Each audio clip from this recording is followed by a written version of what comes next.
Ready? I was born ready. First off, we're going to do some corrections, some quick case summaries that we'll dive into more, hopefully, in our next episode. Then we've got an amazing conversation with the Antitrust Federal Trade Commission expert that I promised you. And it's Law Book August. So we will be talking to Professor John Inazu of Washington University Law School about his book, Learning to Disagree, The Surprising Path to Navigating Differences with Empathy and Respect. First, though, David, let's start with two corrections, one of which is highly embarrassing. So I talked about the fact of what Reagan appointees were still active circuit judges on the bench, and I said it was 2 on the Fifth Circuit, Jones and Smith, and 2 on the Fourth Circuit, Niedermeyer and Wilkinson. And I got some emails from the Easterbrook clerk family noting that their judge is still active over there on the Seventh Circuit. I deeply apologize for forgetting Judge Easterbrook, a giant in the law. I obviously thought he was senior status, but as embarrassing as that correction is, David, I did tell the Easterbrook clerk family correspondents that at least I didn't do what I did to the Souter family when I said there were only 11 living Supreme Court justices. Correct. That's true. At least I just thought he was senior, guys. The other correction, we were sort of talking from memory about that Fourth Circuit gun case in the last episode, David, and I had said that the majority had said something to the effect that the AR-15 had been used in every major mass shooting. And in fact, the statistics are a little bit different and or the definitions, depending on how you want to think about it. So now I'll actually just read from the majority now that I have these lines in front of me. AR-15s are disproportionately used in mass shootings. One recent examination found that although AR platform rifles constituted about 5% of the firearms in the United States, they were used in 25% of mass shootings. But of course, this gets to the problem of the definition of mass shootings. I was thinking of the famous large-scale terroristic shootings. So that was the line I was thinking of here. That's this line. Indeed, AR-15 or AK-47 type assault rifles covered by the Maryland regulations have been used in every major terrorist attack on U.S. soil in the past decade, citing 2015, San Bernardino 2016, Pulse nightclub shooting 2018, Pittsburgh synagogue shooting 2019, El Paso Walmart shooting, 2022, Buffalo supermarket shooting. So I wanted to be clear and not conflate those two. I believe that the sort of usually used definition of mass shooting is where 3 or more people are killed in gunfire. So that to me is sort of over-inclusive of what I was thinking of, though I also think that terroristic shooting list is under-inclusive of what I was thinking of. It doesn't include things like Parkland and Uvalde and things like that in that list, at least. There are giant definitional problems when you're talking about mass shootings. There's another kind of definition for something called a spree shooting or a spree killing versus So, yeah, and I shouldn't have been imprecise or vague as I was trying to talk about it. I should have just quoted from the majority opinion. So now I have. Apologies. Okay, we have so many interesting circuit cases coming out here in August, David. I thought I would run through the summaries of each one, get your quick reaction, and then we'll just come back to the ones we're most into at a later time. So first off, a 12-6 along ideological lines from the Fifth Circuit. Judge Edith Jones writing for the majority. Yes, that's the judge I clerked for, disclosure. This reversed Fifth Circuit precedent called Campos v. City of Baytown, which held that distinct minority groups may aggregate their populations for purposes of vote dilution claims under Section 2 of the Voting Rights Act. So in this case, in Galveston, they argued that they should get a majority-minority district, even though the Black population and the Hispanic population alone were not large enough to constitute a majority in any given district, in any reasonably configured county commissioner precinct. This is not a congressional district. And that they should be able to combine those populations. So it should be not Black or Hispanic as a majority minority, but Black plus Hispanic could make a majority minority county commissioner precinct. And they were arguing this was required by Section 2 of the Voting Rights Act. So 12-6, the Supreme Court reversed their precedent on this and said, no, there's no adding together. The en banc, 12-6, the en banc court, not the Supreme Court. Correct. Yeah. Yeah, this is an interesting case because with all of these voting rights cases, history really, really matters. And so, for example, when the Supreme Court was walking through the Alabama voting rights case recently, where it struck down a voting map on the basis of dilution, the history of Alabama and the extreme racial polarization of voting in Alabama really mattered to that analysis. And so I think that when you're getting to these claims now, it really is going to dive into the history. It's not just going to simply be that, well, Black and Hispanic voters tend to vote in a similar direction, in a partisan way.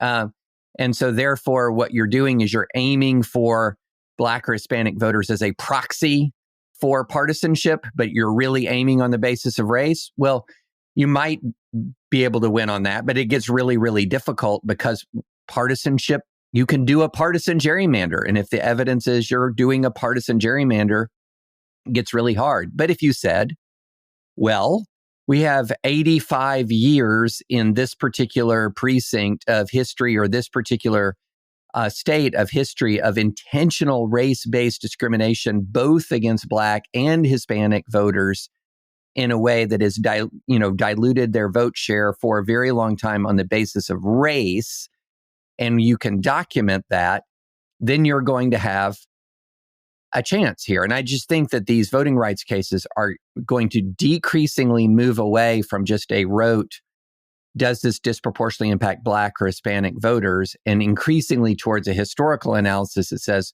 what's the history of the way Black or Hispanic voters have been treated in this state? So that's just my general view of these cases overall. All right, then we had an 11-7 en banc decision, also out of the Fifth Circuit. Judge Willett writing for the majority, and this was reversing the preliminary injunction that blocked Texas's installation of the 1,000-foot floating barrier in the Rio Grande to deter illegal border crossings.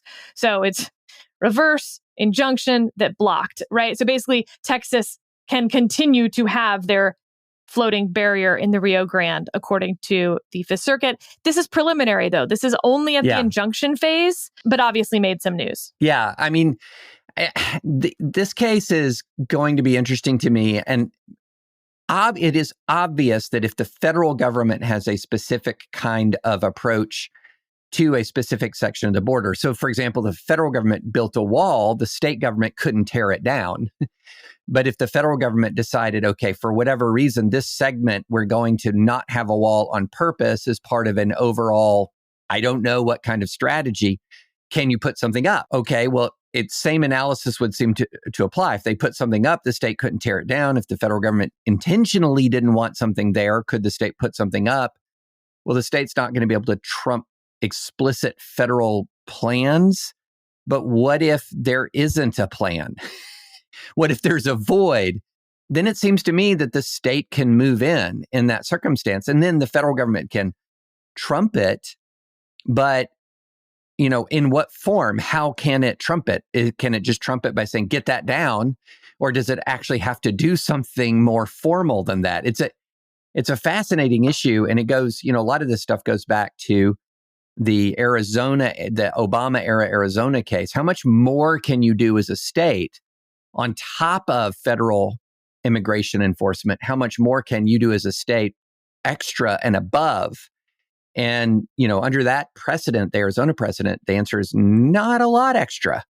But yeah, again, we'll see how this goes. I'm expecting this to go to the Supreme Court, but we'll see. All right, so we've got a 2-1 panel opinion out of the Sixth Circuit, also pre-enforcement, by the way. So this is what policy will be in place while the litigation is pending. This was a school policy that prohibited students from repeatedly and intentionally using non-preferred pronouns to refer to their classmate. The majority held that the policy could stay in place. Dissent by Judge Batchelder saying, nope, this is pretty core First Amendment stuff here. David, I feel like you may want to dive into this one more in the next episode. Yeah, I think this is worth this one is worth a longer conversation. Not to say the other two aren't, but I think this one, given our free speech emphasis and also the collision between free speech and anti-harassment law, this is about as a salient an issue as you're going to find right now in the U.S. on the collision between free speech principles and anti-harassment principles, especially in school, including this interesting question, Sarah, that I often think of in these pronoun discussions. If I'm talking to you as a human being, I don't think I've ever used your pronouns when addressing you. That'd be weird if you did. It would be weird. So it feels like an enormous amount of the time, the pronoun discussion is not going to be to the person. No, it's a third-party discussion. It's about the person. Yeah. And how am I harassing the person when I'm not talking to the person, but I'm talking about the person, perhaps out of their earshot? I get it on the in their earshot, but there's a lot to unpack here. So, yeah. All right, well, let's continue in the Sixth Circuit. This was a unanimous decision. Judge Bush, friend of the pod, writing for the panel. I'll just read to you this description. In 2020, during protests led in part by the organization known as Black Lives Matter, plaintiff Eric Noble made the mistake of sharing an insensitive meme on his personal Facebook page. Only his Facebook friends, who numbered less than 100, could see his posting. He took down the meme less than 24 hours after it went up, and after his mother had advised him that he should do so. But it was too late. Some of Noble's Facebook friends who worked with him at the Cincinnati and Hamilton County Public Library saw the post. They complained to the library. After an investigation, Noble's bosses did not think his quick removal of the meme was good enough that he should be forgiven. Instead, the library terminated his employment as a security guard. There is no evidence that anyone outside the library ever saw Noble's short-lived meme, and there is no proof in the record that he ever did anything at his job, either before or after the unfortunate post, to cause trouble with his coworkers or library patrons. Noble alleges that the library's termination of his employment violated his First Amendment rights. We agree. So again, you're sort of seeing this cancel culture coming to courts, David. Yep. And that's the right that's the right response here. If you are a public employee, you're not on the job, so the Garcetti precedent doesn't apply. You can speak up on a matter of public concern, and it doesn't have to conform with the manner or the method that your public employer wants you to speak. And then when there's no evidence at all of workplace disruption, this one was a difficult. This one was a difficult for the library to win. Yeah. All right, staying with the Sixth Circuit, we now have another culture war case. Again, I will read from the majority, written by Judge Boggs. Okay, so a guy named Amos is suing his former employer, Lampo. Lampo would not allow Amos or other employees to work from home and actively discouraged any preventative measures, including social distancing and masking during COVID. Amos says that Lampo's policy was that prayer was the exclusive way to prevent COVID infection, and that anything else showed a weakness of spirit and was against the will of God. Employees that did take precautionary measures were mocked and derided. Amos alleges that he was criticized specifically for social distancing and wearing a mask. According to him, such acts were consistent with his own deeply held religious beliefs, including the golden rule of doing no harm to others and promoting the safety of his own family. Distilled, Amos says that Lampo maintained a cult-like attitude and, at Ramsey's direction, the boss of Lampo, would regularly and aggressively promote their own religious beliefs against COVID-19 precautions while also demeaning plaintiffs' religious beliefs, supporting protective measures to care for the well-being and safety of his family and others. In July 2020, Lampo fired Amos for, quote, lack of humility, and because Amos was, quote, not a good fit because he would stand off to the side all of the time. Amos says that his termination was based on his failure to submit to Lampo's religious practices and his expression of his own religious beliefs with regard to COVID measures. Unanimous panel finding that he gets past the motion to dismiss stage and can present evidence that this was termination based on religious discrimination, David. Yeah, this case is interesting for a couple of reasons to me.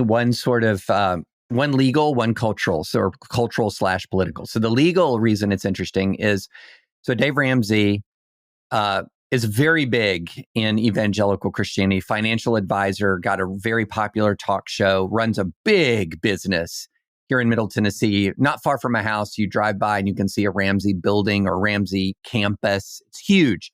And he runs a for-profit business as if it's a church.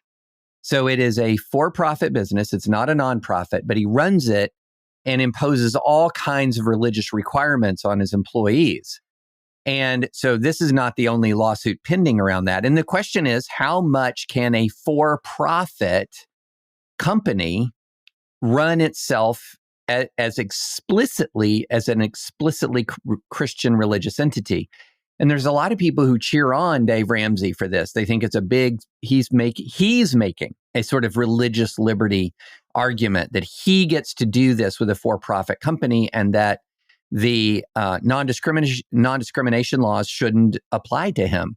And so this could progress even more, but it's an interesting cautionary tale, Sarah, because I know of people who say, yeah, a for-profit company can become religious and make religious distinctions and impose religious requirements on employees. Well, here you have another Christian who has a different sort of worldview about what Christianity dictates as a response to COVID, and he's out. And so this decision isn't at all surprising under the law, because under the law, as it's been for some time, when a non-discrimination law collides with the religious liberty claim in a for-profit business, the non-discrimination claim is going to prevail unless, 303 Creative and Masterpiece Cake Shop are different, because the issue there wasn't status-based discrimination. It was much more, are you going to make the company speak in a certain way? But this is religious discrimination against another religious employee. And I think it's an interesting case to show that be careful what you wish for if you are in this camp that says Dave Ramsey should be able to run his business like a church. If you give that right to other companies, to other for-profit companies, you may not like the outcome. You may not like the outcome, because what's going to end up happening is you'll just see a bunch of for-profit companies engaging in purges of people, including religious people who aren't with the program.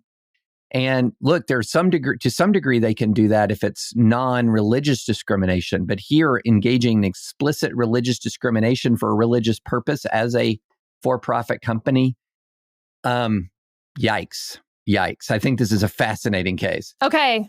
Last thing here, and this we definitely are going to have to save for a future episode. This is the district court finding that the case against Harvard on whether they basically maintained a anti-Semitic environment on campus can move forward.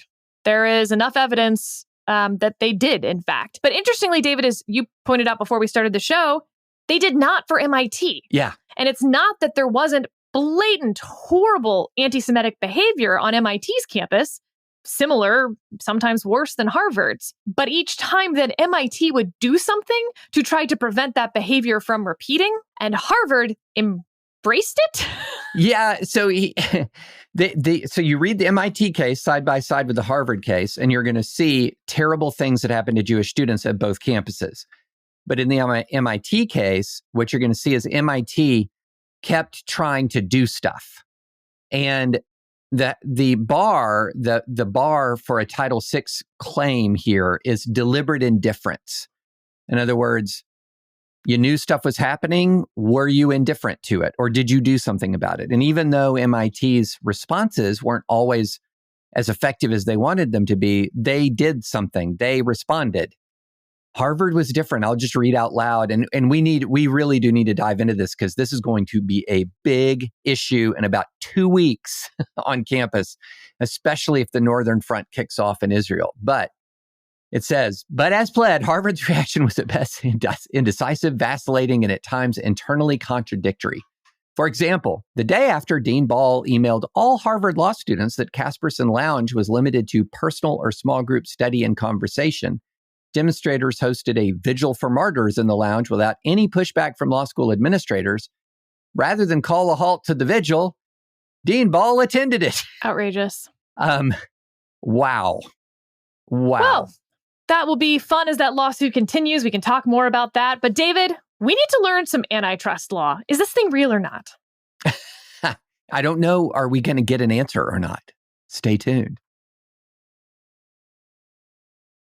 Our sponsor for this episode is the American Property Casualty Insurance Association, the primary national trade association for home, auto, and business insurers. Third-party litigation funding has been discussed on this podcast before, and the folks at APCIA want you to learn more about it. Third-party litigation funding allows investors, even foreign entities, who have no relationship to the claimant or issues being litigated, to invest in a lawsuit. This practice drives up the cost of goods and services for every American family, individual, and business, regardless of whether you're involved in the litigation. It also impacts insurance affordability and availability.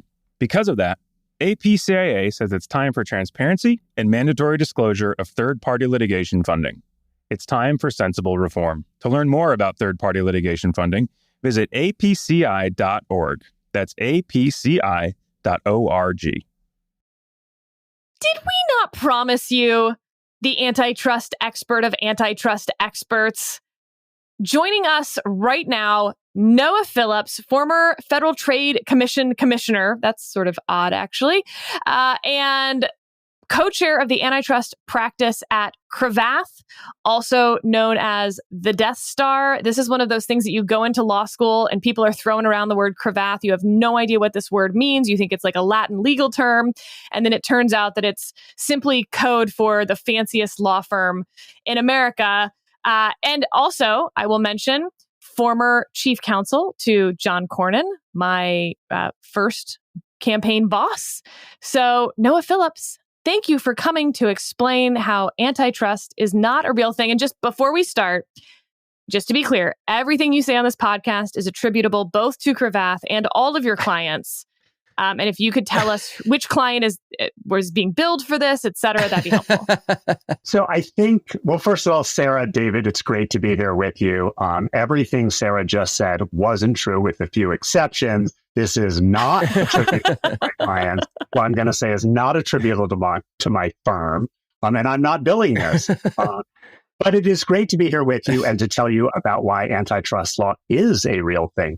I should also note, I understood the sobriquet Death Star to refer to the building, and Cravath has since moved, so we are no longer the Death Star. It did refer to the building, but sort of Really? What's that? There's that English term, synecdoche, when like something like boots on the ground. Like technically that refers to boots, but it like actually refers to the people. Like that's what I think of the Death Star. Yes, it referred to the building, but it was like a stand-in for like all of Cravath being, the bad guys. It had never occurred to me until now it was about a building. I always thought it was about that collection of Imperial stormtroopers over at Cravath. Isn't there a famous Sonny Bunch essay, though, about how, like, actually the Empire are the good guys? Yes. Yes. We don't need to litigate this there now. is. We don't need to litigate this now. Literally litigate it. I'm on a Dispatch podcast and, Star Wars comes up. Yeah, it's true. Yeah, it feels fair. Okay, so let's start at the very beginning here. I obviously have felt for many years that antitrust is not a real thing. Sort of like international law, this is just made up whatever you want it to be, and a whole bunch of lawyers got together and tried to make fetch happen. And unlike in Mean Girls, they actually did make fetch happen and convince everyone that this was a real part of law. You being the co-chair of the antitrust practice, you sound pretty unbiased in this fight. I'm totally unbiased in this fight. So I think I have to disagree with that pretty strongly for a number of reasons. The first thing is this. A lot of the laws that I guess you consider to be more real laws are way, way younger and way more new than antitrust law. So we first get federal antitrust law in the United States in 1890. That's the Sherman Antitrust Act. But that's not the first, right? We've got state antitrust laws that precede it. We've got common law going way back to Old England. We don't get a lot of words in that statute, but the doctrines and their origin go way back to before the founding of the Republic. So it is a real thing.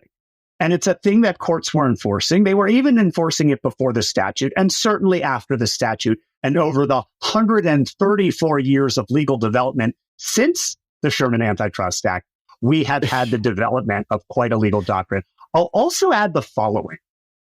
Well, I'll add two followings. The first following thing is that antitrust is kind of a form of tort. And tort law is another example of a doctrine that has developed through judicial decisions over a very, very long period of time, not just including American courts. And I'm not referring to international law, but I think we all accept that the founders looked to Blackstone, and a lot of the state laws sort of captured the development of English common law over time. That's thing number one. Thing number two is both in the case of the Sherman Act and also in the case of subsequent legislation, in particular under President Wilson, we have had the development for statute of antitrust law. And so I'm going to disagree on those grounds. I would also add, I would argue, that antitrust law has had quite an impact. So not only is it real in the sense of like, it's real in the way that we think about laws, it's also real in that it has an impact on people's lives. So when Sarah says it's not real, I don't interpret her as saying that antitrust law doesn't exist.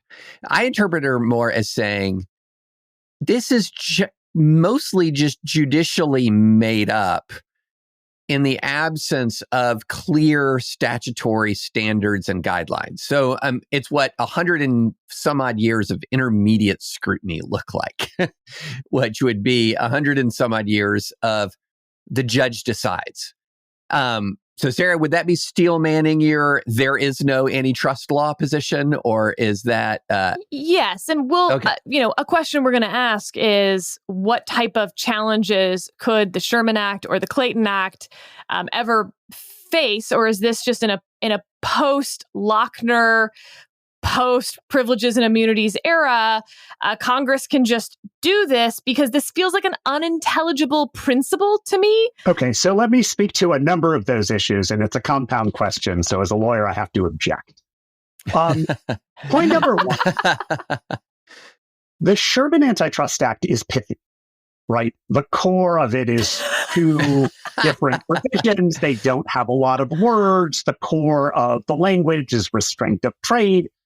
And so I certainly understand why someone would look at that and say, hey, Congress wasn't doing a lot of work here, and courts have been writing a lot of words since then. And I think as a descriptive matter, on some level, that is true. What is also true is that back in the day, before we had laws for everything, before we had tons and tons of laws and regulations that built upon those laws, Congress did tend to write in a more pithy way. And so certainly the Sherman Antitrust Act is not alone in being one of those laws. And I think you could point to aspects of the Constitution that also would fall into this bucket, where just a few words were written, and then that was left to judges to develop over time. Leave it to an antitrust lawyer to compare the Sherman Antitrust Act to the U.S. Constitution in majesty.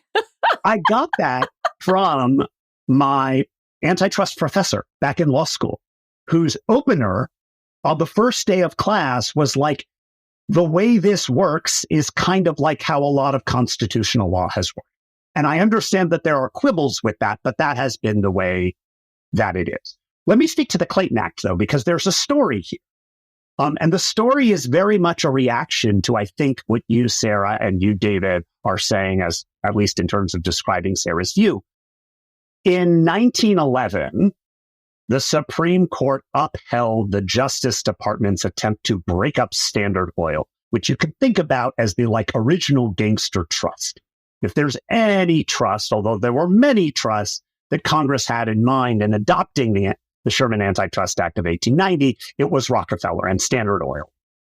And the government ultimately brings a case, and the case gets litigated, and it goes up to the Supreme Court, and the Supreme Court upholds the dissolution of the Standard Oil Trust. What they also do in that decision is they declare what we now call the rule of reason. What they say is, well, the statute says restraints of trade, but like any contract is a restraint of trade, we're only going to bar undue or unreasonable restraints of trade. And one of the things that people start saying, even though the government won against a very unpopular company at the time, is, hey, it looks like you courts are grabbing power. And Congress has two responses to this.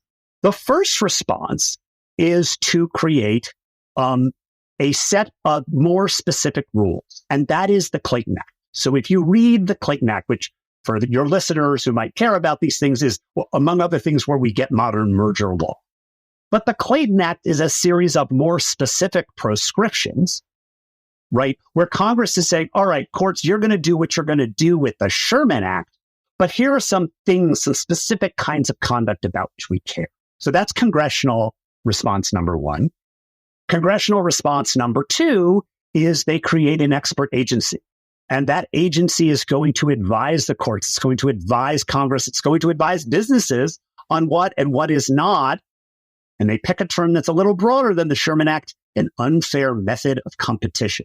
That federal agency is, wait for it, the Federal Trade Commission, on which I used to sit. So you're not entirely wrong that there have been worries from going back over 100 years that courts are kind of doing what courts want to do, and Congress has responded to that over time. Let me come to your constitutional question.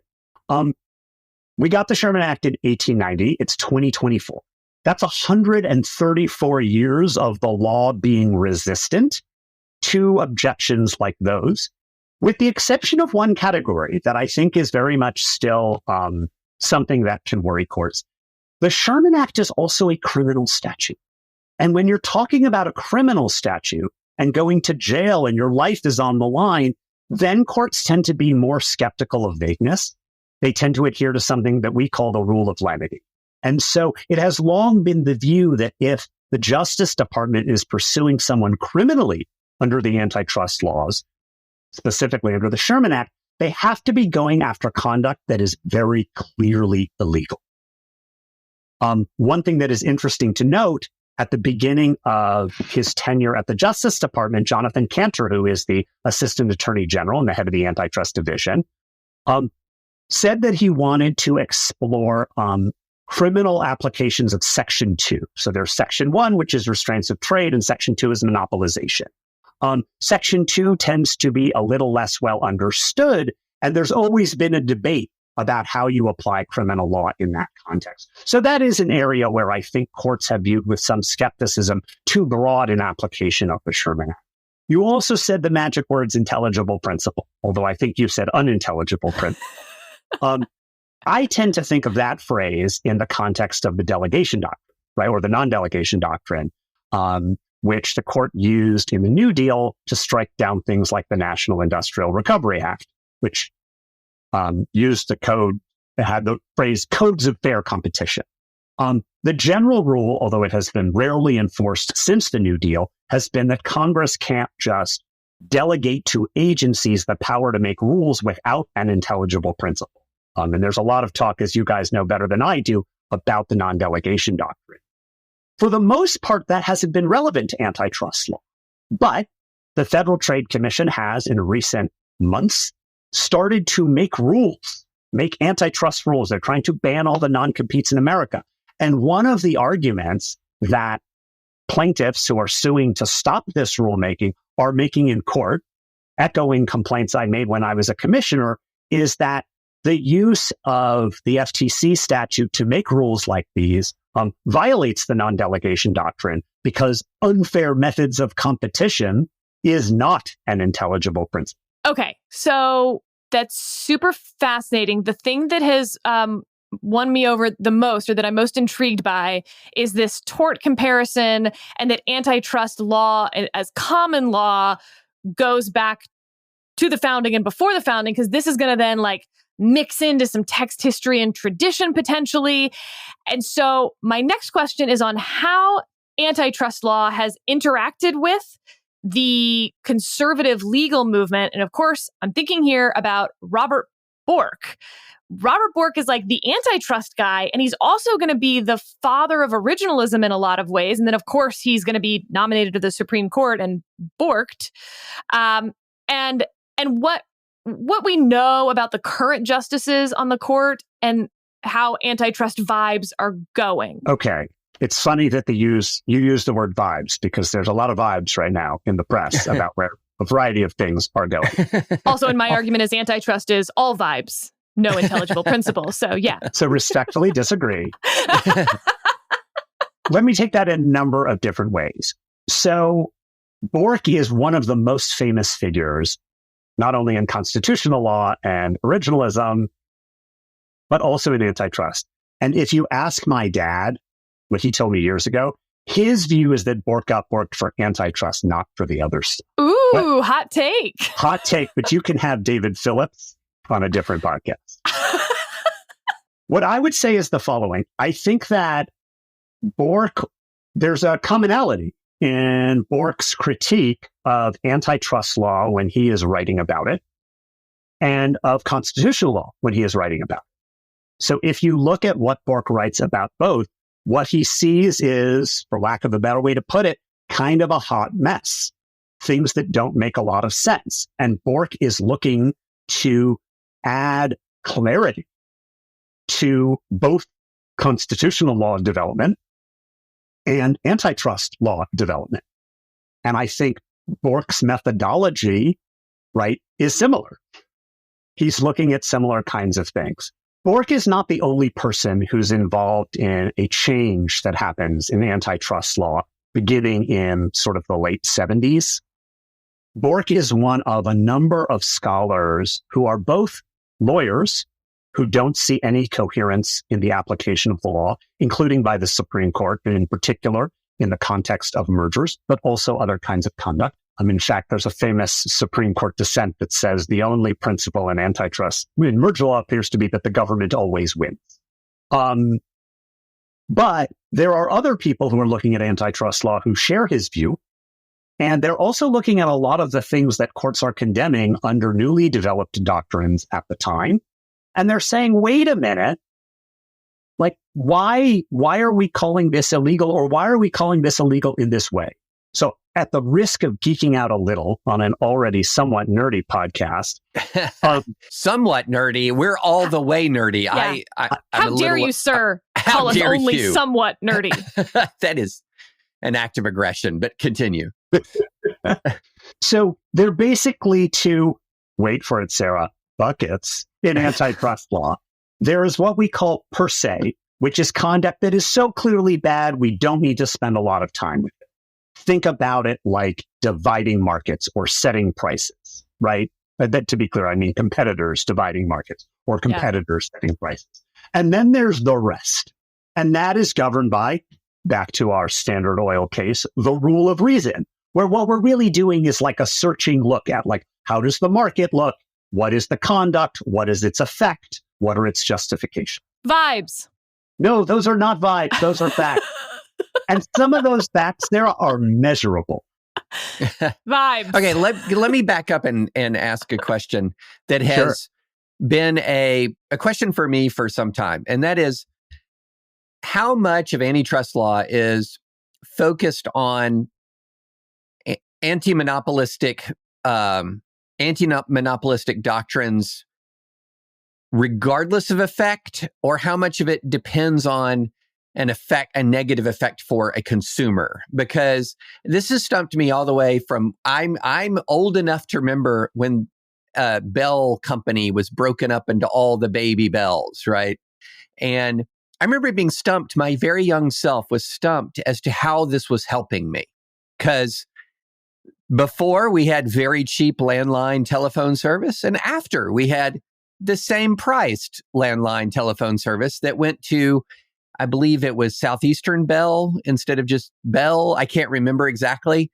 But it was a huge deal, massive breakup of a conglomerate. And I was stumped by it. And without going into future, some of the present cases, how much of this is really related to consumer protection versus just conceptually, we don't want monopolies? So it's a great question. Let me start with the kind of standard answer, which picks up right where I left off when I was sort of beginning to explain the buckets of antitrust law. And then I'll come to a big debate that's going on right now. This debate is going on literally with the heads of the antitrust agencies, and a way in which the Biden administration has been trying to change antitrust from where it has been for a long time.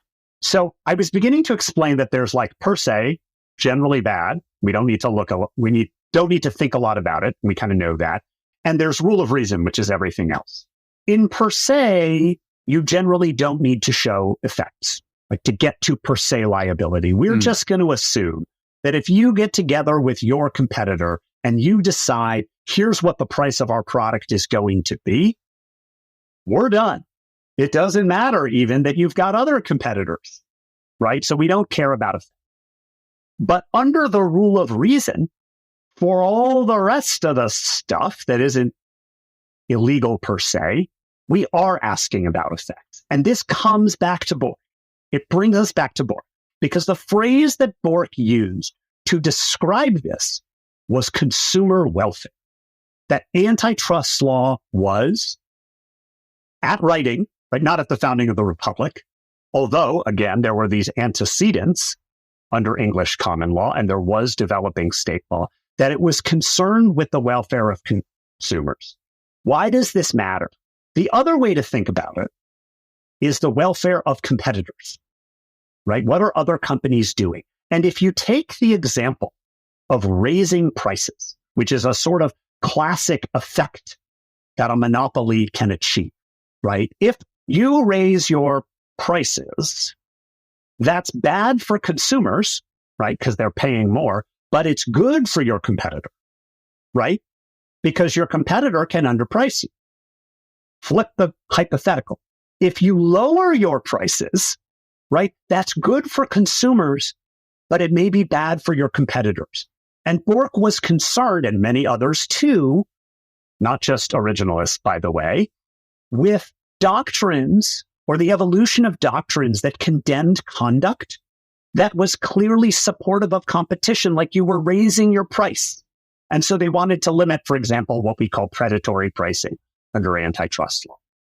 One of the big things that this change in antitrust thinking, again, really beginning in the 70s, accomplishes, and we're going to get to the Supreme Court, Sarah, I promise you, is they start looking anew at some doctrines where the courts condemned things per se with a lot more thought and with the benefit of a lot more thinking and study. And they start applying the rule of reason to those doctrines. So if you look at the curve of Supreme Court case law on antitrust, even recently pro-plaintiff case law, you will see the court saying that we are narrowing the scope of what is per se banned and treating the rest under the rule of reason because, David, we want to see those effects. We want to know that people are actually being harmed. So let me come back to this debate that I was alluding to in the public and at the antitrust agencies. The big thing you hear from antitrust reformers today is that they want to go back to the period before consumer welfare. They think that narrows too much the ability of government to go after, in particular, corporate power, and they don't want to have to show effects. And so, for example, if you look at the FTC's policy statement from 2021 about the scope of Section 5, which is the FTC's authority in terms of antitrust, it takes out effects. You no longer need to show effects. So, David, doctrinally, the answer to you is, for most things, yes. Sarah, the answer to you is, what difference did Bork make? That's part of it. And again, Bork not remotely the only person here. There was like the Chicago school. There was also the Harvard school, and they were there too. But this concept is all of a sudden controversial. And there are people who want to push away from that. So just to be clear, to talk about the Google case, for instance, and potential effects, just to use an example of that, an effect of Google being found to be a monopolist, and I just mean potential, right? Just to highlight the point. An effect could be if Google can't pay Apple for, split the advertising revenue, Apple's therefore not getting that revenue stream. They have to charge more to consumers who will then still use Google because that's everyone's preferred search engine. And the judge himself found that it was a better search engine. So, to be clear, I could be paying more for my iPhone for exactly the same product on my iPhone, and we'll all cheer that it was a great win for antitrust law and lawyers, I guess. So, stepping away Sarah, from your questions are the best. Stepping away from the case, let me say the following. There are two different effects that we're talking about here. One is, in order to predicate liability, you have to show harm to consumers? Clearly not. The other question is, what remedies are we adopting to solve these problems, and what effect will those remedies have? Okay. Yeah. And that's an important distinction, and it does raise a problem that enforcers think a lot about, that courts are compelled, if they get to the end of the day, to think a lot about. What is it that we want here? What problem will it solve? And it gets us out of what I sometimes have referred to as kind of the underpants gnome problem of talking about antitrust. So, tell me more about the underpants gnome. So the underpants gnomes are from South Park, and they steal the underpants, and then something happens, and then they generate profits. And we don't know quite how they get the profits. There is a lot of appetite for bringing antitrust cases. And sometimes you even hear some people talk about the point of the case is just to bring the case. And we've gone after the right folks. And maybe even we've distracted them. And that has allowed others to flower up and bring competition. You sometimes hear this story told in terms of Microsoft, that it was, even if it wasn't the effect of the government's case on a legal basis, it was distracting, and that allowed Google to arise. That's a claim like Tim Wu talks about. That is not a good thing to me, that you don't even have a winning legal case, but the government was able to use its coercive power to distract a company. That's insane to me. Okay. So they won on the case, but not on the remedy, and then the government settled, is what happened in the Microsoft case. I think that I agree with you. The point of any aspect of law enforcement should not be harassment, and that antitrust enforcers, as well as plaintiffs, right, because there are private suits too, should be thinking very carefully about what the remedy is that we want. That is an important part of the consideration at the end of the day. And something, just as a matter of editorial opinion, I do think a lot of the discussion over the last 5 years about antitrust has been missing. But doctrinally, right, to predicate liability, you need to have effects. And yes, courts are forced to grapple with how is the remedy going to look. I'll tell you a story from history, which is always interesting to me. So after Standard Oil was broken up, what happened to oil prices? They went up. And one of the first things, so that's 1911. And what is one of the first things the new FTC, which opens its doors in 1915, goes to study? Why is the price of oil going? So remedies are a really important discussion in antitrust. And if you look at what's going on in litigation these days, there are courts. Soon, in the Google case, the court will be grappling with this too. There are courts that are grappling with, okay, we've reached the end. We have liability. What's the solve? To be clear, in certain parts of antitrust, this is much easier. Like if you're talking about merger enforcement where the thing hasn't happened, you block the merger. That's often the remedy that the government wants. But as you get into other kinds of conduct, it can be more complex. So I'm curious about the concept of antitrust as disguised retaliation for other perceived problems. So, for example, you've seen the legislation. This is not an antitrust legislation, but you've seen legislation dealing with TikTok, and its proponents say this is purely about its ties to China. This is purely about are we going to commit or permit a massive social media company to be under the control of arguably our chief geopolitical rival? The defenders of TikTok say, no. This is about, you don't like the algorithms in TikTok. You don't like that TikTok has got a lot of pro-Palestinian speech, or you don't like that TikTok's got a lot of MAGA speech, depending on who's motivated to try to get rid of TikTok. So this is really about speech. And there's an interesting element that's arisen in our fights over big tech, which is how much antitrust action is genuinely big tech has an antitrust problem, and how much is we don't like big tech and we don't like the way they run their companies. Oh, and look, we've got this antitrust club sort of hovering around in the background. Is that an actual viable concern? Or, is the sort of wave of antitrust litigation just genuinely more about the big in big tech than sort of the politics of big tech? Keeping in mind that consumers, of course, pay nothing. So it'd be a little hard to pay less.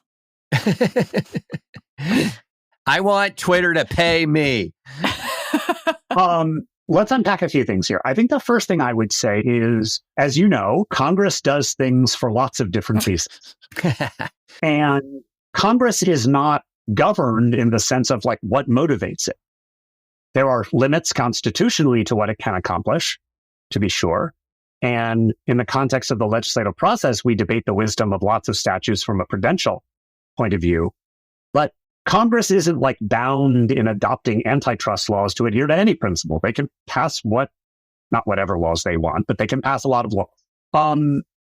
Whether what they are passing is antitrust is kind of a question for academic debate, I suppose. But if they pass a statute that says you've got to divest TikTok, that's what they're doing.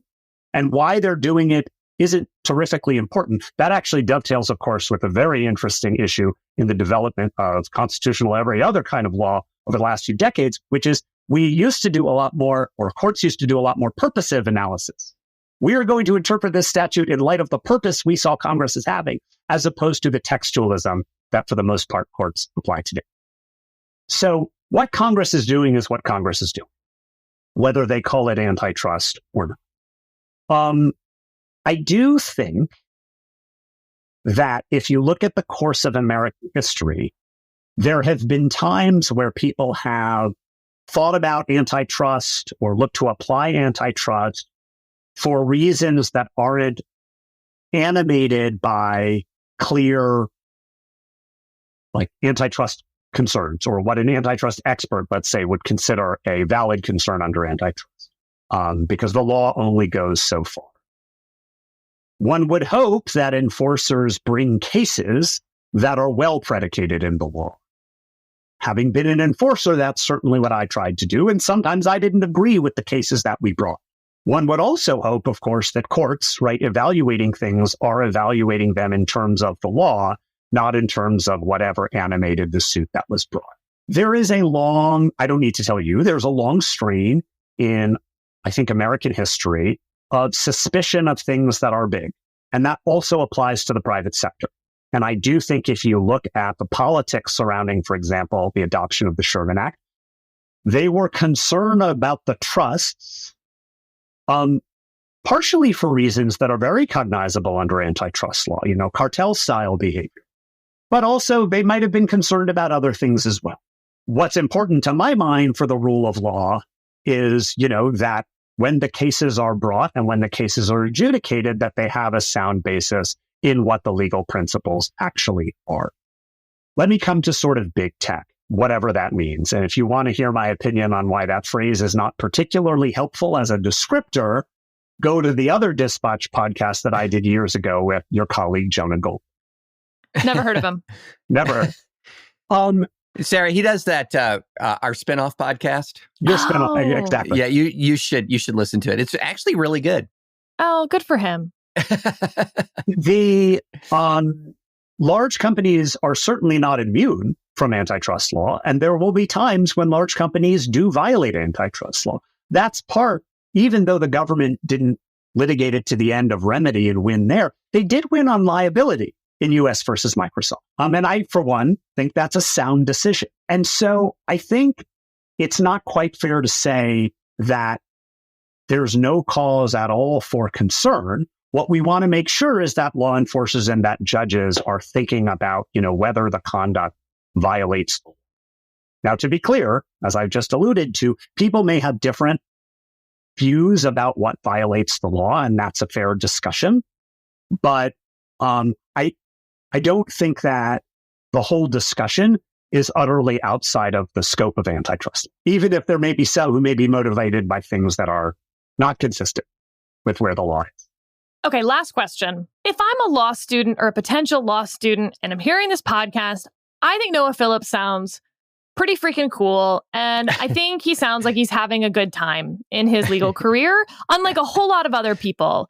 And I'm also hearing that Robert Bork was super into antitrust, that Justice Gorsuch taught antitrust before he went on the court, that Chief Justice John Roberts was trying antitrust cases back in his private practice days. And it kind of seems like people who enjoy the law and are really smart and have nerd senses of humor are gravitating to antitrust.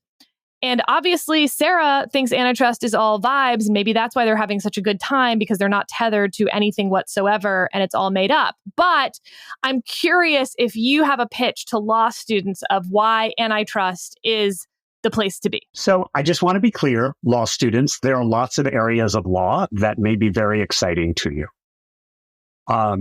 If you listen to this podcast, you probably don't spend as much time thinking about antitrust as you might about, say, administrative law or constitutional law, or other aspects of the law, each of which I personally also find fascinating. I find antitrust law to be interesting for a variety of reasons. I think it is a deeply intellectual endeavor. I think that it, over time, has embedded economic concepts which are independently interesting. But above all, antitrust law is about how business operates. And, a lot of people who come to law, a lot of people who spend time in law, spend endless days, months, years thinking about how the government operates, how the structures of government are set up to achieve certain incentives, to achieve certain goals at the end of the day. That's true for business as well. And to be clear, this is not just antitrust law. If you talk to takeover lawyers, corporate lawyers who deal with the Delaware law, this is true there as well. But understanding how businesses work, why they do the things they do, what the laws are that regulate them, and the outcomes that we get from that law, I find to be terrifically fascinating. One of my favorite things I will say when I was a commissioner and still today in private practice is a matter comes in front of you, right? A client is asking for advice, and you have to understand, okay, why are you doing what you're doing? What is the justification? I mentioned that as sort of a prong, how we think about things under the law. What is the justification for this conduct? What negative effects might it have? Those, to me, are fascinating questions, and antitrust law allows you to spend a lot of time thinking about them. I mean, David, I get this is just anecdote, but I feel like I have a lot of anecdota. And I feel like antitrust lawyers and bankruptcy lawyers are the happiest warriors in private legal practice. And it's interesting because what you're describing, Noah, actually is also exactly what bankruptcy lawyers say, that they like sort of the economic getting into the structure of how businesses can thrive and operate, and that they find that to be intellectually engaging. And I gotta say, David, as much as I think constitutional lawyers, for instance, get all the glory, I wouldn't rank them as the happiest lawyers that I know at all. So I would think that, Sarah, constitutional lawyers have the problem that unless they are at a extraordinarily rarefied air, there's not a lot of hiring at big firms for constitutional lawyers. And so your compensation as a constitutional lawyer is the joy of the law, more than necessarily the financial aspects of the joy of the law. But antitrust lawyers and bankruptcy lawyers get to have their cake and eat it too. They get to absolutely dive into a fascinating area of the law that has real consequences for how real people live their lives, and to be compensated in a manner commensurate with their contribution to American economic life. And so maybe that's why, Sarah. Maybe, and speaking of which, we're preventing Noah Phillips from getting on his vacation. He has actually taken the time to do this podcast as he is heading out the door. So Noah Phillips of Cravath, formerly Death Star, thank you so much for joining us. I hope you will be a frequent guest on the pod every time antitrust vibes rear their heads. Yes, thank you, Noah. Sarah, David, thank you so much for having me. This was fun. Go enjoy your well-earned and compensated vacation.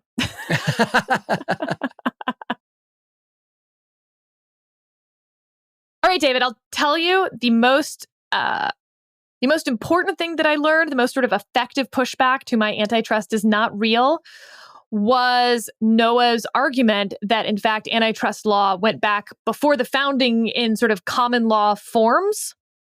And so I need to narrow my beef to the intelligible principle problem that I have with the Sherman Antitrust Act. The thing that I thought was interesting was Yes, it exists in the sense that for a long time, judges have been exercising judgment over what is antitrust. And it feels to me like the Sherman Antitrust Act is just a federal legislative version of saying, yeah, keep doing that. Just like whatever you guys think. Whatever you think is fine. We want the antitrust law to exist, and we just trust you to keep on making it. So, all right. Well, next up, we need to talk to Professor Inazu about his amazing book for our August book series. And David, you recommended this book. I'm so glad you did. It's perfect for our moment, but more so, as you will hear, it's perfect for law students. David, it is time for our special book guest. And this was your guest that you picked, but I am now book crushing on him, I think harder than you are. Yeah. I mean, I'd never even heard the term book crushing before you just said it. So yeah, I think it's safe to say you're book crushing more, but I love the book. And the reason why I brought it in, John's a friend. And it's also about a subject that we talk a lot about, that I talk a lot about. And, you know, the thing I like about it, it's called Learning to Disagree. And it's talking about how do we disagree. And it's through the prism of teaching law and through the prism of John's experience as a law professor. And it's really very readable. This is the thing that I think is really fun about it. It's not a dry academic tome. It's stories. It's readable. You can relate to the things that he's talking about. So thank you, John, for the book. Thanks for coming on the podcast. Hey, it's great to be with you both. Thanks for having me. So you're a professor of law. What are you teaching? What's going on at the law school these days? Yeah, so I'm teaching right now law and religion, which I talk about in this book. I'll be teaching criminal law shortly. I also teach some undergraduates. So lots of hot button, hot courses and lots to talk about. So Learning to Disagree, the surprising path to navigating differences with empathy and respect. I will tell you, when this book arrived, I did not want to read it. Because I was like, I've read so many books about like how we all just need to get along and yada, yada. And then as sort of punishment, I guess, for myself, this book that I did not want to really read, that was David's idea that I couldn't really say no to. And he makes me read these things all the time. I started it at like 11 p.m. And husband of the pod at midnight was like, okay, time to go to bed. And I was like, yeah, I'll just finish this chapter. I ended up just staying up all night to read it. I had to finish it. I couldn't put it down. I haven't binge read a book in a really long time. And like I was telling you, this isn't a thriller. Right? There's no cliffhangers really, but it's this lovely meditation. Each chapter is a month of law school. So you start in August, you end in May. And it's how the students are walking through it, how you're walking through the year, the classes. You teach crim law in the fall, you teach law and religion in the spring. It's everything from, talking about some of the cases that I remember starting with in crim law to then grading exams, which I think every student is curious. We've been told you just throw them down the stairs, but this does seem, you don't affirmatively say that you're not throwing them down the stairs to see where they land on grading. But it doesn't rule it out either, I would just note. So how did you get the premise for this book that is both about law school and also not at all about law school? I'm so glad to hear that you binged it. That's great affirmation. So I started thinking about this book during COVID, just realizing all of us sitting at home, yelling at each other on social media, thinking we need to have a better way to communicate. And it occurred to me that the intersection of what I teach and what I write about, all of the stuff about disagreement and the First Amendment, is actually a great way to think about these issues. And then if I could narrate a little bit of my classroom experience alongside all of my failures in life as a human being, it might be a compelling way to get people engaged. Well, I do know that the title would have been helped if you had said somewhere in there, there's cannibalism in this book. We'll just leave it at that. We'll just totally leave it at that. Keep throwing that out. This is a great way to get people hooked. Okay, so here's my question to both of you, actually. Because now this is I already ran into a future law student this weekend. She's starting law school in 2 weeks. And it's the question that I get from every incoming law student. What should I read the summer before I go to law school? And I will tell you, my answer before today was nothing, or some like trashy romance novel. Like the last thing you should be doing is reading law books or, there's all those books that basically are supposed to help you get through your textbook, et cetera, in your class. No, don't try to do any of that beforehand. Just like let it flow over you once you arrive. However, some of this, by the way, is based on my own experience because before law school, I read Justice Holmes' Common Law, which was inscrutable and I didn't understand a word of it. It reminds me of that Fish Called Wanda scene where she calls him a dumb ape. And he goes, I read Nietzsche. Can apes read Nietzsche? And she goes, yes, they just don't understand it. So, yes, I read Holmes's Common Law, every page of it, and I didn't understand a word of it. And then I read Scott Turow's 1L, which took place in the early 80s and was irrelevant to my experience in law school pretty much. So, starting from scratch, my number one book now to law students is going to be Learning to Disagree by John Inazu, because I think it will teach you more how to go into law school with the right frame of mind and sort of openness to what they're going to try to teach you about thinking about the law than anything else I've read. What do you guys tell law students to read?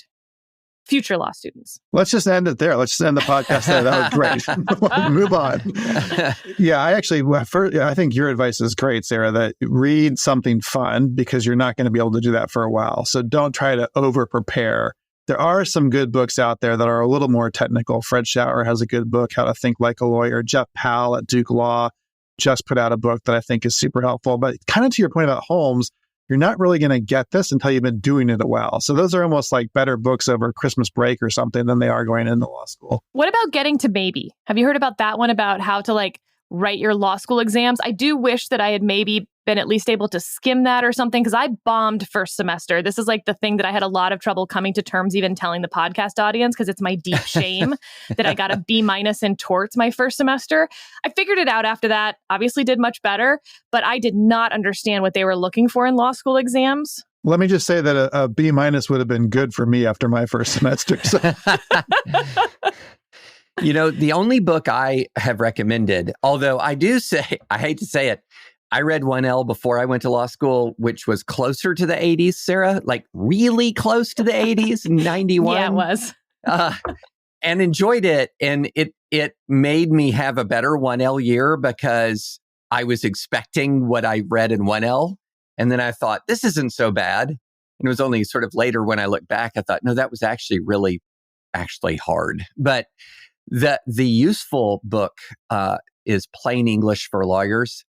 And it's small and it's about how to basically write well as a lawyer. And the reason why I say that is writing skills are taught a little bit in law school. Sometimes you'll have one semester about legal writing or sometimes 2 semesters about legal writing. It's often not emphasized, but effective legal writing is, going back to your exam example, that's a version of legal writing, is your exam answer. Your first year law class, this is going to give you a leg up, and then just teaches you how to be a better writer in general. So that's my one recommendation, in addition to now the new additional recommendation of Learning to Disagree. I just think so. Making Your Case by Justice Scalia, for instance, is a book that does attempt to get you to sort of think like a lawyer and engage with the other side. But to your point, John, I think when you're not already a law student, making your case actually isn't going to do you a lot of good, because you're going to read it and think, oh, yeah, I already know that. I already do that. And it's only sort of once you're already in the thick of it that you're going to grapple with some of the difficulty of what he's trying to describe that you should be doing in making your case. I feel like this book, what you do chapter after chapter, which is deeply annoyingly effective, is that you start in one place in your own mind in describing a situation or a student. And then by the end of the chapter, you sort of show how your thinking has evolved, the student's thinking has evolved. And I think that's a much more approachable way for a pre-law student to get into the right frame of mind. Do you have a favorite, by the way, story from the book? They're all so good, but well, no, thanks. Part of the method of doing that is I want to kind of remind readers, including law students and lawyers, that you're training to understand law, but you're also still training to be a citizen and a friend and a human being, and all of this plays together in our lives. I should say all of the characters are composites to protect the innocent and the guilty. So there's no direct mapping onto any one individual. But I do talk about a student along the way whose thesis I supervised. And what was super interesting to me about going through that experience was someone who I just thought was so sure of herself, so unwilling to receive critique. And this went on for months and months. And I finally, in my mind, had written her off as this person is brilliant, but she's just unteachable. And then after that, she surprised me and had this tremendous final thesis that actually incorporated everything we'd been talking about. And it was a reminder. And for me as a teacher, sometimes this happens while they're still students. Often I have to wait several years for them to come back and say, you know what, that conversation we had or that point you made actually has stuck with me and I learned it. It took me a while. And so playing the long game with people, with students, with relationships is part of the lesson here. And that's, I think, generalizable to the rest of our lives as well. Oh, yeah. I owe a blanket apology to everyone who has ever tried to mentor me that it took more than 5 years for me to get any given lesson. I think I've gone individually to almost all of them. But yeah, it's a hat in hand moment to go back a decade later and be like, hey, that thing you said to me, it took me a while. I got there. So how long have you been teaching law school, John? This is year 13 for me. So 13, so it's 2011 to 2024. How have you seen student culture evolve over that time? How is it different now than when you started? Yeah, so a couple of things. I mean, at my place, the quality of the students has just gotten better. So we are teaching really bright, really leading students, which is a tremendous privilege. I do think the mental health piece has shifted quite a bit. The nature of how students perceive and understand mental health. Some of that's been to the good because there are things you can talk about now that probably none of us were able to talk about in law school. But it does create challenges about how you handle the classroom and how you try to pay attention to different dimensions of conversations and emotions. And then, to pick an issue that's, I think, on top of a lot of people's minds, I do think there's this growing sense of students not feeling like they can express themselves and their positions fully because the stakes of some of these disagreements feel so much higher than they did when I was in law school. And, these issues mattered to people and people come into law school with strong views and strong opinions, but there was a way in which we could have those conversations 20 years ago that feels a lot harder today. What's the shift from being a law student to a law professor like? I mean, do you basically relive your law school year every year like you're in Groundhog Day? Or does it feel just totally like a different thing to be a law professor? I've always sort of wondered that. I mean, you're sort of reliving the same seasons and cycles, and this book really captured that for me. I have gone to sleep every night since I read this book, sort of meditating on my time in law school and what I did poorly and some of what I did well, and just the smells and feelings that this book evoked for me of, crunching down the sidewalk in the leaves as you head to class, scared as hell.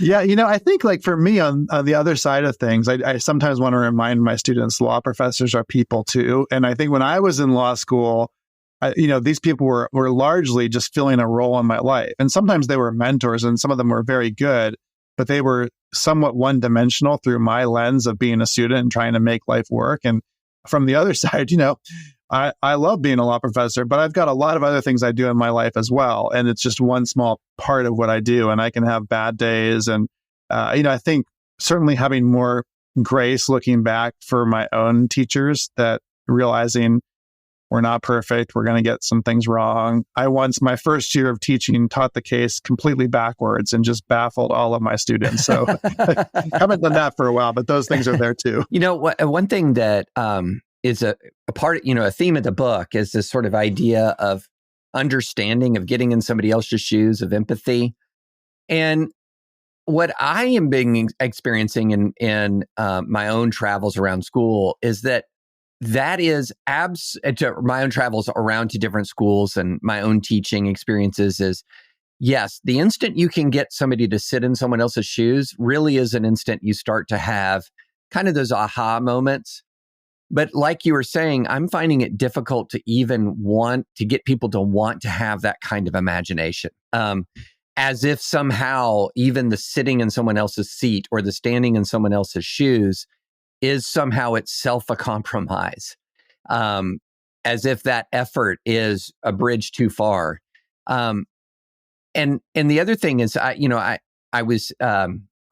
shared the story a number of times that of being with the late Tim Keller in like 06, 07 in New York, and he was talking about what he was seeing in his younger members of his congregation, and he was saying, before I had been able to see younger folks arguing, and even sometimes the arguments about politics were enhancing the friendship. They enjoyed the back and forth.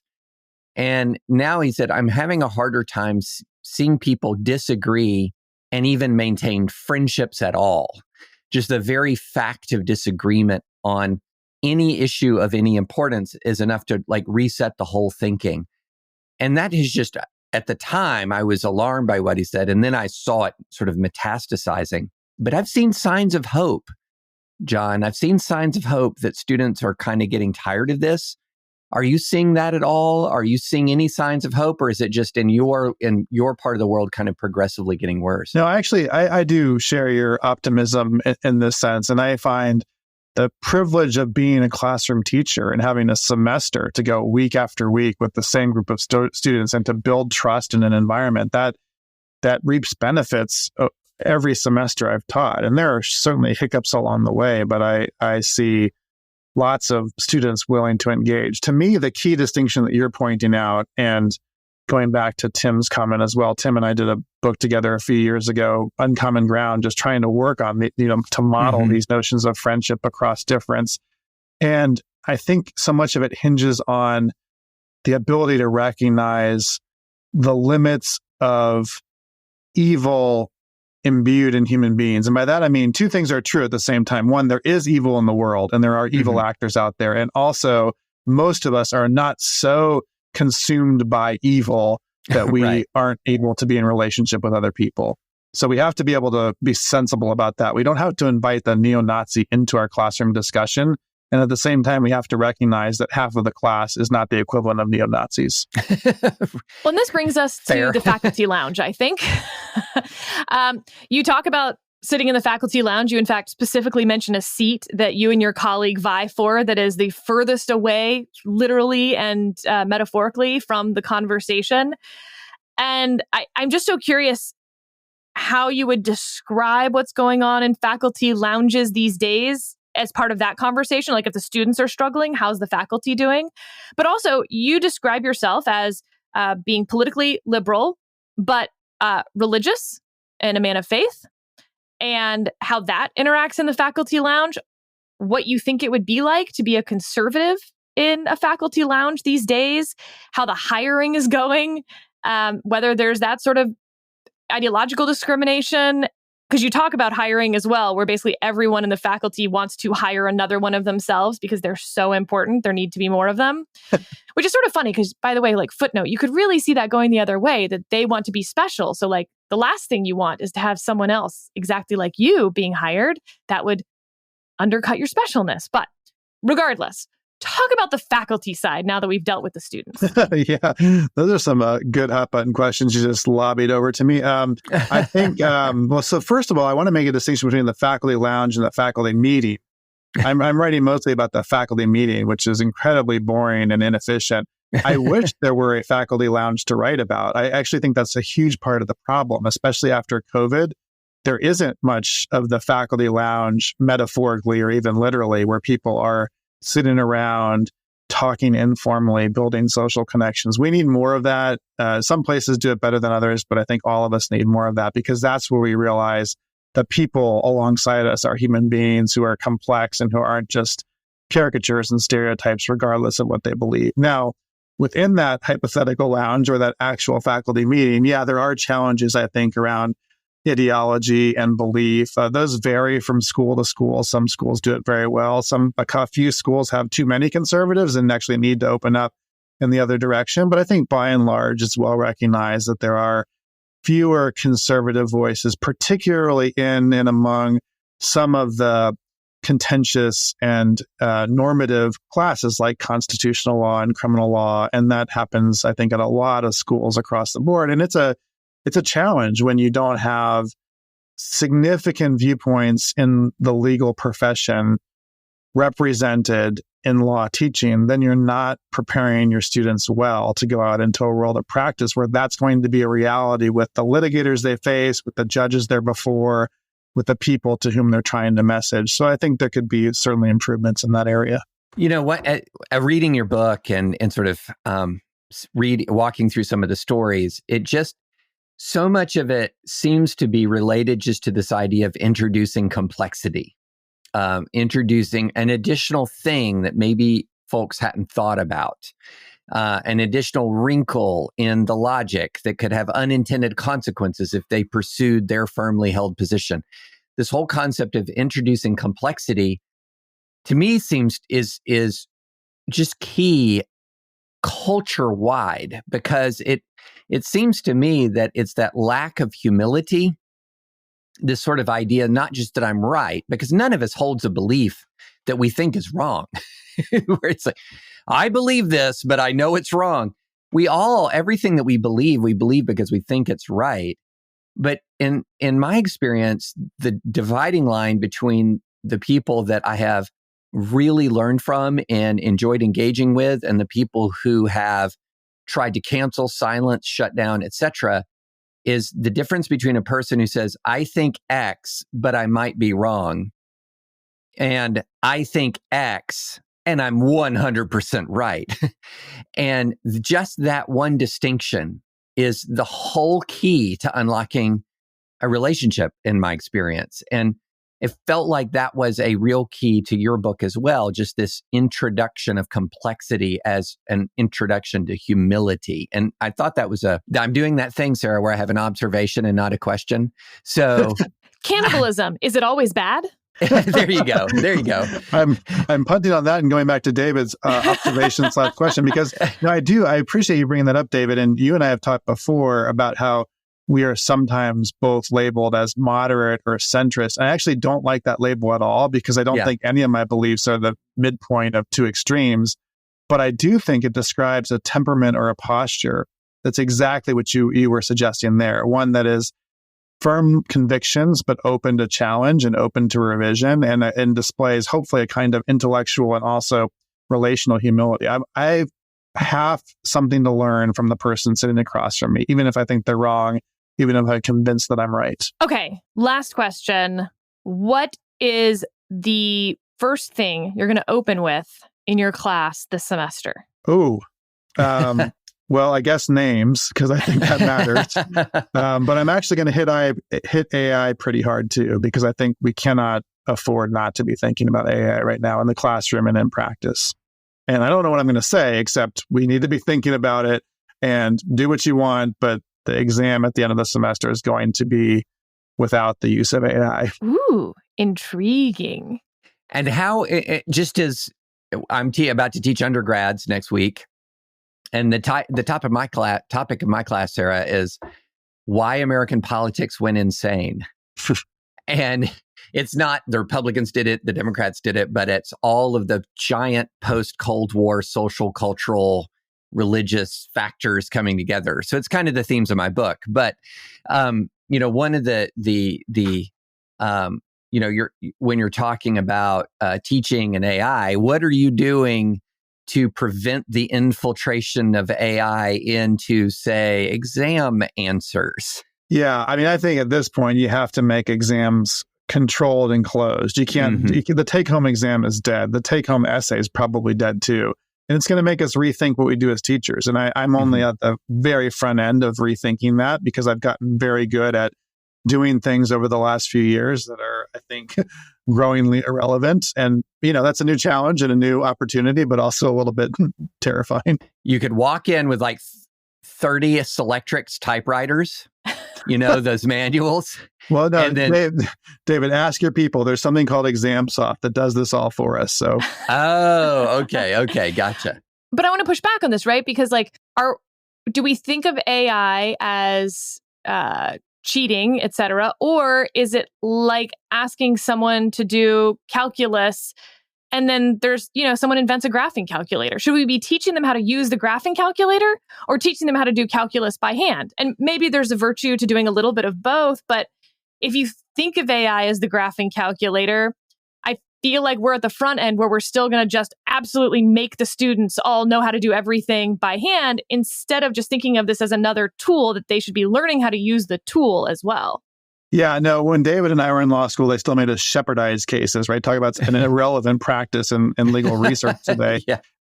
So no, I'm much more in the camp of this is a tool. My concern is we're at such the front end of this that we don't really know what to teach of how to use the tool well. If we do like good prompt design, that's going to be irrelevant in a year or two. So let's not waste time doing that. How do we mirror good use of technology with training, wisdom, judgment, and expertise? That's the question. I don't know how to do it yet, but I'm going to try. All right. Professor John Inazu of Washington University in St. Louis, Learning to Disagree, the Surprising Path to Navigating Differences with Empathy and Respect. If you're headed to law school in 2 weeks, you need to get this book and you need to read it in one night like I did.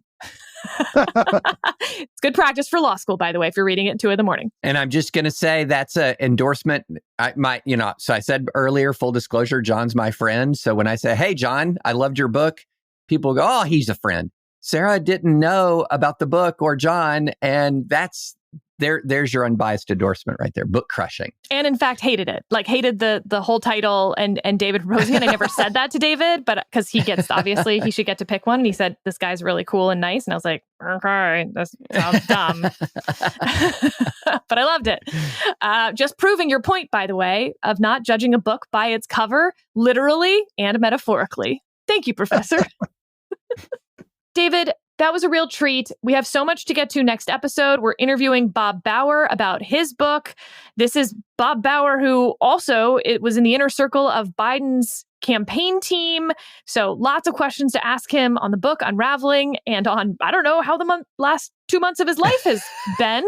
Yeah. But maybe more importantly than that, we got an email from a sophomore in high school who's been listening to the podcast since 5th grade. And she's going to ignore my advice. I think she's heading to law school. Again, I want to repeat, she's a sophomore in high school, but she wants to know what majors we think are most helpful for undergrads if you do want to go to law school. So think about that question and we'll answer it next time on Advisory Opinions.